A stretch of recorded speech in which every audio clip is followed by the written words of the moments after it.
जय हो। दीपावली का दिन था। पूजा चल रही थी घर में। प्रतीक बड़ा खुश था और थोड़ा सा एंग्शियस भी। देख रहा था कि आज उसे उसके भैया ने जो प्रॉमिस किया है वो गिफ्ट मिलने वाला है कि नहीं। और उस एंग्शियसनेस की वजह से पूजा में भी मन नहीं लग रहा था। खैर, जैसे तैसे पूजा निपटी और जैसे ही पूजा निपटी और उसने अपने बड़े भैया को प्रणाम किया, बड़े भैया ने खूब आशीर्वाद देते हुए आखिर उसका मनपसंद गिफ्ट यानी उसके मनपसंद कार की चाबी उसके हाथ में थमा दी। चाबी लेकर प्रतीक बेहद खुश हुआ, अपने भैया को बार बार धन्यवाद बोला। और बड़े भैया वो तो प्रतीक के चेहरे की खुशी देखने के लिए ही मानो तरस रहे थे। आशीर्वाद से भरकर खूब खुश होकर उन्होंने कहा, जाओ जाकर अपनी उस गाड़ी में शहर की आज दीपावली की रोशनी देखाओ। बहुत खुश होकर प्रतीक बाहर निकला। कुछ याद नहीं था कि आज किस दोस्त के यहाँ जाना है, किसे विश करना है, कुछ भी नहीं। आखिर बड़ी मुद्दतों बाद उसका इंतज़ार जो फलित हुआ था, उसे अपना मनपसंद गिफ्ट मिल गया था। प्रतीक बाहर गया। ब्रांड न्यू कार उसी की पसंद की जैसा वो चाह रहा था बाहर खड़ी थी।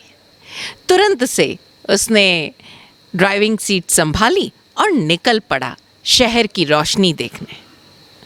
जब वो रोशनी देखने निकला, अचानक कहीं उसे पानी पीने की इच्छा हुई, तो उसने एक जूस की दुकान पर गाड़ी रोकी और गाड़ी को पार्क कर वो जूस लेने चला गया।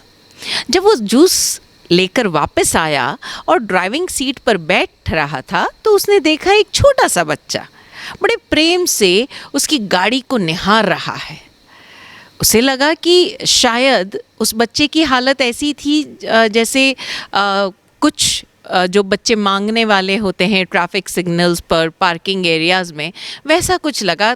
काफ़ी गरीब दिख रहा था। तो उसे लगा शायद आज के दिन उस बच्चे को कुछ जूस या कुछ टॉफ़ी या कुछ मिठाई दी जाए। तो उसने ऐसे ही उस बच्चे को पूछ लिया, आइसक्रीम खाओगे? तो उस बच्चे ने मना कर दिया। चौंका प्रतीक, एक बच्चा दीपावली के दिन आइसक्रीम के लिए मना कर रहा है। खैर, कोई बात नहीं। तो उसने बच्चे से पूछा, क्या करोगे? तो उसने फिर आंखें उस गाड़ी की तरफ घुमा दी। प्रतीक को लगा शायद इस बच्चे को इस गाड़ी से प्रेम हो गया है। तो उसने कहा, तुम्हें पता है ये गाड़ी मुझे मेरे बड़े भैया ने गिफ्ट की है। उस बच्चे की आंखों में चमक आ गई। बोले, सच कह रहे हो? तुम्हारे बड़े भैया ने तुम्हें ये गाड़ी गिफ्ट की है? प्रतीक ने मुस्कुराकर और बड़े खुश होते हुए कहा, हाँ, आखिर मैंने अपने जो ग्रेजुएशन के एग्ज़ाम्स है उसमें टॉप किया है, तो मुझे गिफ्ट तो मिलना ही था। तुम इस गाड़ी में मेरे साथ चलना चाहोगे? एक शहर का चक्कर लगाना चाहोगे? बच्चा खुश हो गया। प्रतीक को भी अच्छा लग रहा था उस बच्चे से बातें करके। उसने ड्राइवर के पास वाली सीट का दरवाज़ा खोला और उस बच्चे को वहाँ बिठाया और चल पड़े। दोनों बातें कर रहे थे, शहर की रोशनी देख रहे थे। पूरा शहर जगमगा रहा था और चलते चलते वो शहर के दूसरे कोने की तरफ चले गए। अचानक उस बच्चे ने कहा, भैया, वहाँ उस रास्ते से आप लेफ़्ट लेकर थोड़ा आगे चलोगे? चौंका प्रतीक, क्योंकि वहाँ कोई रोशनी नहीं दिखाई दे रही थी।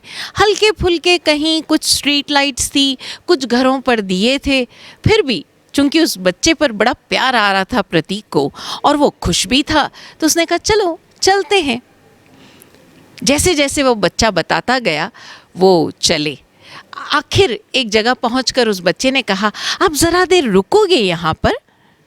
तो उसने कहा, ठीक है, हाँ रुकूंगा।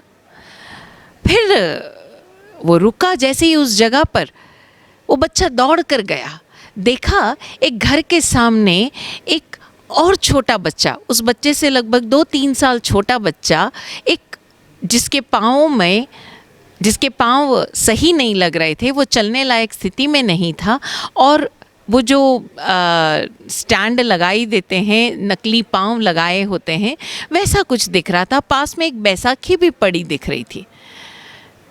चौंका प्रतीक, लेकिन उसने देखा कि उस बच्चे ने जाकर उस दूसरे वाले बच्चे को, जो हैंडीकैप्ड था, बैसाखी लेकर बैठा था बाहर, उसको जाते ही कहा, वो गाड़ी देख रहे हो, कितनी सुंदर गाड़ी है। तुम्हें पता है वो जो भैया खड़े हैं ना, उसके बड़े भैया ने उसे ये गाड़ी गिफ्ट की है।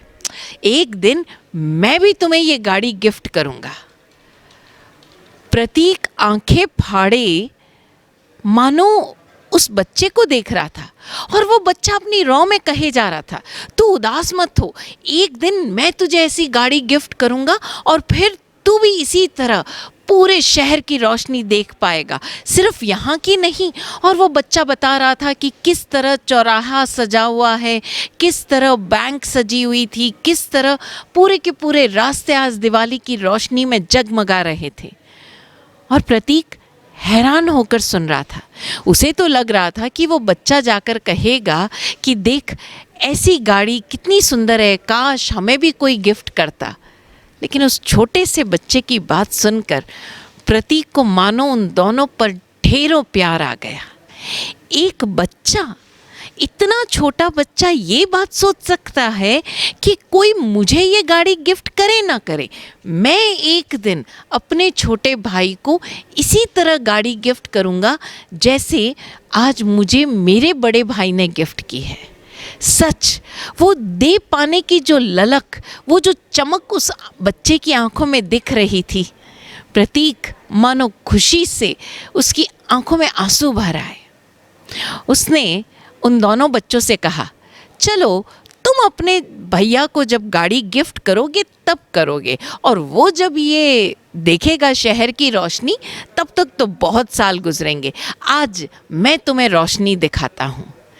और बड़े प्रेम से प्रतीक ने उस हैंडीकैप्ड छोटे भैया को अपने पास वाली ड्राइविंग सीट पर बिठाया, और जो बड़ा बच्चा था वो कूद कर पीछे पहुंच गया। और जैसे ही प्रतीक ने सड़कों पर गाड़ी दौड़ाई, वो दोनों बच्चे मानो एक अलग ही रोशनी देख रहे थे। और प्रतीक शहर के रास्तों की रोशनी नहीं देख रहा था, वो देख रहा था उन दोनों बच्चों की आंखों की रोशनी को। सच, देने का सुख कितना बड़ा होता है। हम ज़रा देखें ना अपने आसपास कि हम जब जब किसी को कुछ दे पाते हैं तो हमारे भीतर कितना उल्लास होता है, कितनी खुशी होती है। और ऐसी ही खुशी हम प्रतिपल महसूस कर सकते हैं। लेकिन परेशानी दूसरी है, हम सदैव अपनी नज़र कमियों पर रख लेते हैं। हमें लगता है हमें ये भी चाहिए, हमें वो भी चाहिए। अच्छा, ये चीज़ें हमें कौन प्रोवाइड करेगा, हमारे पेरेंट्स ने हमें क्या दिया, उस पर हमारा ध्यान नहीं जाएगा। हमारे पेरेंट्स ने हमें क्या नहीं दिया, उस पर ध्यान जाएगा। आपने हमें कभी ये नहीं करने दिया, आपने कभी हमें इस जगह पर पढ़ने नहीं दिया, हम ये वाला कोर्स करना चाहते थे लेकिन आपने हमें वो कोर्स नहीं करने दिया। दुनिया भर की शिकायतों में हम सिर्फ़ और सिर्फ उस चीज़ पर फोकस कर रहे हैं कि हमें किससे क्या लेना है। हम प्रोफेशन भी, यानी कि अपने वर्क प्लेस पर भी जाते हैं तो हम बार बार ये उम्मीद करते हैं कि हमारे बॉस हमें क्या प्रोवाइड कर रहे हैं। कुछ भी करो, बॉस का कैबिन देखो और हमारा कैबिन देखो। अरे कौन ऐसी जगह पर काम कर सकता है। हम ये नहीं देखते कि हमें क्या चीज़ें वहाँ पर मिल रही है। हम प्रतिपल ये देखते हैं कि हम कहाँ से क्या और मिलना चाहिए। और इस लेने की इस भावना के पीछे कहीं ना कहीं हमारी वो दृष्टि है जो आज भी हमारी कमियों पर जा टिकती है। हम ज़रा देखें कि हमें जो मिल रहा है उसके बदले में हम क्या दे सकते हैं, या जो कुछ हमारे पास है क्या वो हम अपने आसपास सहयोगियों के साथ बांट सकते हैं। फिर वो चाहे परिवार में हो, चाहे वर्क प्लेस पर हो, या सिंपली हम एक ट्रेन में भी सफ़र कर रहे हैं, या हम फ्लाइट में सफ़र कर रहे हैं, हम रास्ते पर चल रहे हैं, किसी पार्क में बैठे हैं, मंदिर में गए हैं, हम ज़रा चेक तो करें कि हम क्या कुछ दे सकते हैं। हम प्रतिपल हमारी भावना यही रहती है कि हम क्या ले सकते हैं, हम किससे क्या कमी महसूस हो रही है, हम कहाँ से हमें क्या मिलना चाहिए, क्या नहीं मिल रहा। ज़रा इस देने के भाव पर तो आए। देखो ना, चारों तरफ हमें लोग दे रहे हैं, ये प्रकृति हमें दे रही है, ये पृथ्वी हमें आधार दे रही है, पानी प्रतिपल हमें सहयोग कर रहा है, ये हवाएं प्रतिपल हमारे जिस्म को छू जाती है और एक नई ताजगी दे जाती है। आसमान बादल प्रतिपल बारिश कर रहे हैं, जब जब हमें धूप की आवश्यकता होती है धूप मिल रही है, सूरज हमें ऊर्जा दे रहा है, चांद हमें शीतलता दे रहा है, फूल हमें खुशबू दे रहे हैं और इतने प्यारे प्यारे रंग, यहाँ तक कि एक छोटी सी तितली जब चारों तरफ हमारे उड़ती है तो कितनी खुशी बढ़ जाती है। हम देना सीखें, और देने का अर्थ ये नहीं है कि हम अपने भीतर से कुछ अपनी चीज़ें निकाल के दें, रुपए पैसे निकाल के दें। हम सिर्फ इतना देखें कि हम क्या दे सकते हैं, और जो भी दे सकते हैं सहज हो जाएं। और जैसे ही हम देने के भाव में आएंगे, यकीन जानिए हम देवता के भावों में आ जाएंगे। देखो ना, चारों तरफ ये देवता ही देवता तो हैं, ये सूर्य, ये चंदा, ये माता पिता, ये सृष्टि, ये प्रकृति। हमारे बॉस प्रतिपल हम पर भरोसा दिखा रहे हैं कि तुम ये कर सकते हो। जब वो हमें डांट भी लगाते हैं तो हमारा ध्यान मात्र उन कमियों की ओर दिलाते हैं जो हम बड़ी आसानी से दूर कर सकते हैं, लेकिन हम उस डांट को अपने ईगो पर ले लेते हैं और बॉस के प्रति एक द्वेष, एक घृणा का भाव हम अपने भीतर रख लेते हैं। और जैसे ही ये घृणा, ये द्वेष, ये ईगो को मारे जाने का भाव हमारे भीतर आया, अब हम उस कमी को दूर करने की तरफ अपना ध्यान नहीं लगाएंगे। हम अपने बॉस की उस कमी को, जबकि बॉस में वो कमी ही नहीं है, उन्होंने तो हमारी उस कमी को दूर करने की प्रेरणा हमें दी थी। ज़रा सी दृष्टि बदलें और देवता बन जाएं। देवता यानी देने वाले। जब बॉस आपकी गलती की ओर ध्यान आपका आकर्षित कर रहे हैं, एक धन्यवाद दे दे। वाओ बॉस, मुझे तो पता ही नहीं था कि मैं ये गलती कर रहा हूँ, और इस गलती के कारण, इस कमी के कारण मेरा प्रेजेंटेशन इफेक्ट हो रहा है।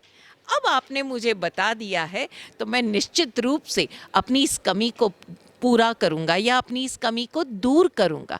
और जैसे ही आप वो कमी दूर करेंगे, आप देखिए आपके प्रेजेंटेशन में 4 चांद लग जाएंगे। आपकी वर्किंग एफिशिएंसी बढ़ती चली जाएगी, और जैसे ही ये वर्किंग एफिशिएंसी बढ़ी, आप देखिए आप और आगे दिन ब दिन तरक्की करते चले जाएंगे। अब बताइए, बॉस ने आपको आपकी कमी दिखाकर आपका भला किया या बुरा किया? और अगर बॉस ने आपका भला किया है तो धन्यवाद दीजिए ना उन्हें। और जैसे ही आप धन्यवाद देंगे, आप सीधा बॉस के गुणों से कनेक्ट करेंगे, और जो क्वालिटीज़ आपके बॉस में हैं वो चीज़ें आपके भीतर इकट्ठा होती जाएगी, आपके भीतर उजागर होती चली जाएगी। देखिए, देने को तो हम बहुत कुछ दे सकते हैं, और कुछ नहीं तो हम एक मुस्कान दे सकते हैं, हम धन्यवाद दे सकते हैं, हम प्रेरणा दे सकते हैं। अरे किसी ने कुछ अच्छा किया है तो हम उसकी तारीफ़ कर सकते हैं, हम उसकी हौसला अफजाई कर सकते हैं, हम प्रेम दे सकते हैं। आप किसी को प्रेम देकर तो देखिए, निस्वार्थ, बिल्कुल निष्पक्ष होकर।